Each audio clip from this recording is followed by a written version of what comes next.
بسم اللہ الرحمن الرحیم۔ نیوز اپڈیٹ میں خوش آمدید ناظرین۔ پچھلے کچھ عرصے سے آپ سازش اور مداخلت کی بحث سنتے چلے آ رہے ہیں۔ کوئی تحریک عدم اعتماد کو سازش اور کوئی اسے صرف مداخلت ثابت کرنے پر زور دے رہا ہے۔ تو آج ہم اس چیز پر غور کریں گے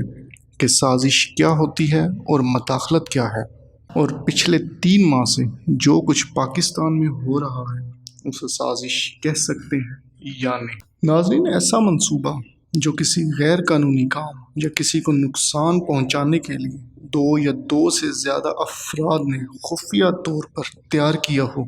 سازش کہلاتا ہے۔ اور کسی ایسی صورتحال میں ملوث ہونے اور اس پر اثر انداز ہونے کی کوشش کرنے کا عمل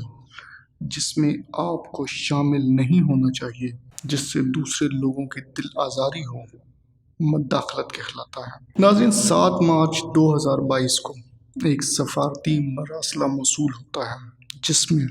ڈونلڈ لو نامی شخص، جو assistant secretary of state for central and south Asian affairs ہیں، ایک دھمکی جاری کرتا ہے جس میں کہا جاتا ہے کہ عمران خان کو عہدے سے ہٹتا ہوا دیکھنا چاہتے ہیں، اور یہ بھی کہا جاتا ہے کہ اگر عمران خان کے خلاف تحریک عدم اعتماد کامیاب ہوتی ہے تو ہم پاکستان کو معاف کر دیں گے۔ اور 8 مارچ 2022 کو اپوزیشن کی جماعتوں کے نمائندوں نے عمران خان کے خلاف قومی اسمبلی میں تحریک عدم اعتماد جمع کروا دی، جس میں اپوزیشن نے حکومت پر ناقص طرز حکمرانی، مخالفین کو سیاسی نشانہ بنانے اور معیشت اور غیر ملکی معاملات میں بد انتظامی کا الزام لگایا۔ ناظرین، اسی سلسلے میں عمران خان نے بطور وزیر اعظم نیشنل سیکیورٹی کونسل کی میٹنگ بلائی، اور 31 مارچ 2022 کو اسی کمیٹی کا اعلامیہ جاری کیا گیا جس میں کہا گیا کہ کمیٹی نے مراسلے پر شدید تشویش کا اظہار کیا ہے اور غیر ملکی اہلکار کی جانب سے استعمال کیے جانے والی زبان کو غیر سفارتی قرار دیا ہے، اور یہ کہ یہ بات زیر بحث ملک کی جانب سے پاکستان کے اندرونی معاملات میں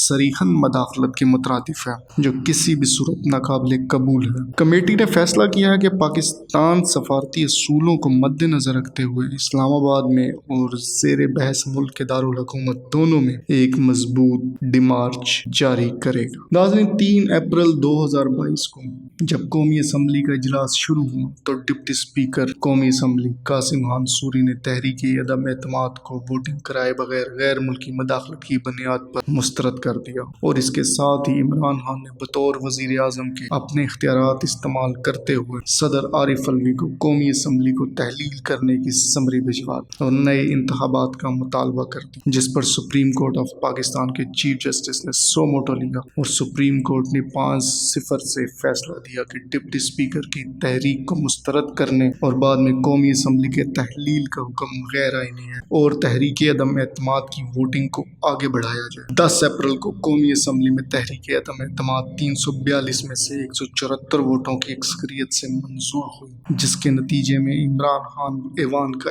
اعتماد کھو بیٹھے اور وزارت عظمیٰ سے دستبردار ہو گئے۔ ناظرین، 22 اپریل 2022 کو شہباز شریف نے بطور وزیر اعظم نیشنل سیکیورٹی کونسل کی میٹنگ بلائی۔ اسی میٹنگ کا اعلامیہ پھر جاری کیا گیا، اور اس میں کہا گیا کہ قومی سلامتی کمیٹی نے مراسلے کے جائزے سیکیورٹی ایجنسیوں کی رپورٹس کے بعد یہ نتیجہ اخذ کیا ہے کہ کوئی غیر ملکی سازش نہیں ہوئی۔ ناظرین، اگر ان تمام پہلوؤں کو اکٹھا کر کے دیکھا جائے، تحریک عدم اعتماد جمع کروانے سے پہلے امریکہ میں اس کی گونج، اور اس کو کامیاب کروانے کے لیے دھمکیاں اور خواہشات، اور اس کے فوراً بعد تحریک کا جمع ہونا، راتوں رات لوگوں کے ضمیر جاگنا، کل تک ایک دوسرے کو چور چور کہنے والوں کا اکٹھا ہونا، 20 کروڑ اور بڑے عہدوں سے لوگوں کو نوازنا، لوگوں کو فون کالز کا آنا، آدھی رات کو عدالتوں کا کھلنا، وزیر اعظم ہاؤس میں قیدیوں والی گاڑیوں کا آنا، خود کو طاقتور ترین سمجھنے والے حلقوں کی نقل و حرکت، تو پھر کیا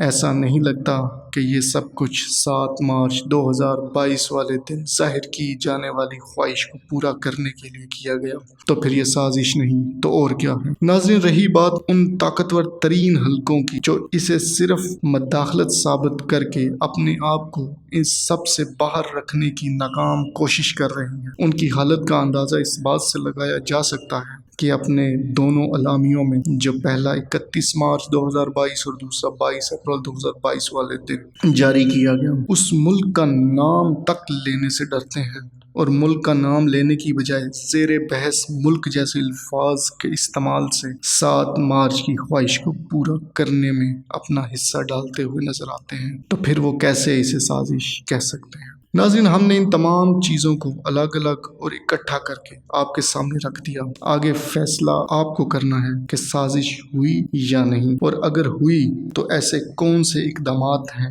جن سے ہم اپنی سیاست کو ان جیسی سازشی طاقتوں سے پاک کر سکتے ہیں۔ یہ فیصلہ عوام کا ہے کہ آیا وہ ایسی غلامی کی زندگی گزارنا چاہتے ہیں یا اپنے آنے والی نسلوں اور وطن عزیز ملک پاکستان کے بارے میں سوچنا چاہتے ہیں۔ فیصلہ عوام کا۔